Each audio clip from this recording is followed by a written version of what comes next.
vijana balehe na makundi yote, karibu katika siku ya afya na lishe nini ya kijiji. Hii haijawataja tu wamama au wamama wenye watoto au wajawazito, inamtaka kila mwananchi kuweza kuhudhuria katika siku hii. Sehemu za vijiwe, hizo sehemu tunaanza kuzipa kipaumbele kabisa. Alafu pia mazingira ya nyumbani ni lazima awe safi. Nitaelezea kiufupi kulingana na muda wenyewe umeisha, kwa sababu ni ajenda ambayo kila siku inakuwa inapewa semina, inakuwa inaeleweka. Ni kukukumbusha moja ya ajenda iliyopita kwamba mapato ya serikali mwaka huu yamekuwa ni machache. Inaweza kuwa kupitia ajenda hiyo usiponielewa unaweza kuingia kwenye mapato ya serikali.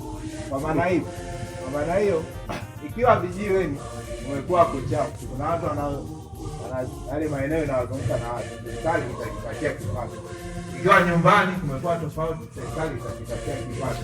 Sasa kauli mbiu tunaishi, si ndio? Nimalizie kwa kusema tunaweza kusema kipindi hichi ambacho tuko sasa hivi magonjwa ya mlipuko ni mengi.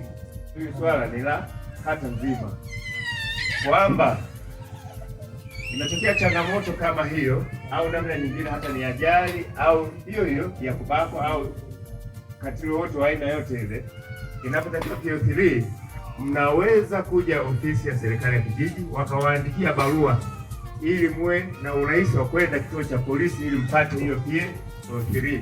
Sawa? Polisi wakishatoa ile PO3 inapelekwa ndani kukamatwa na polisi.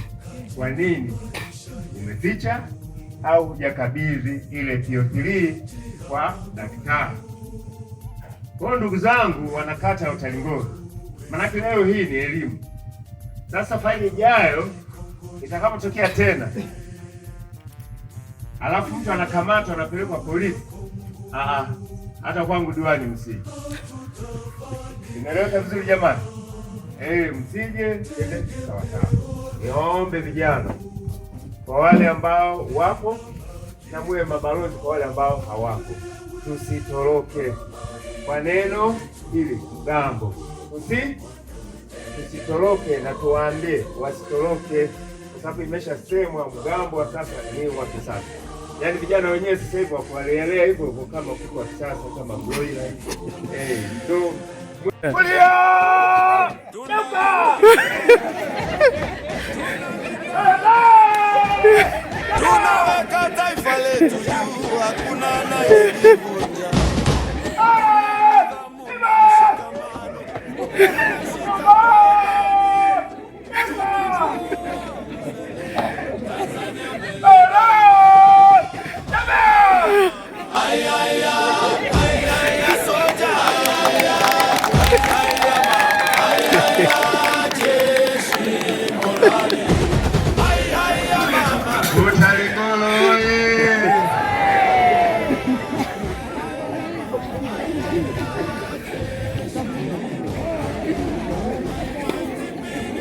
Burudani sio burudani.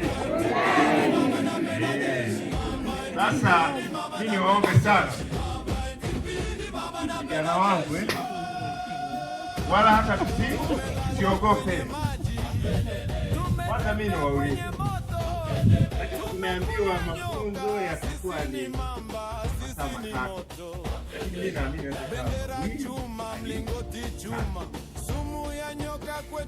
alafu tumeshasikia kwamba mafunzo haya ya sasa, sawa, ni tofauti na yale ya zamani. Sivyo?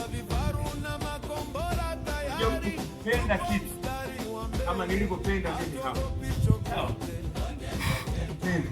Kweli sio kweli jamani? Kwa lazima tuanze kukipenda hicho kitu.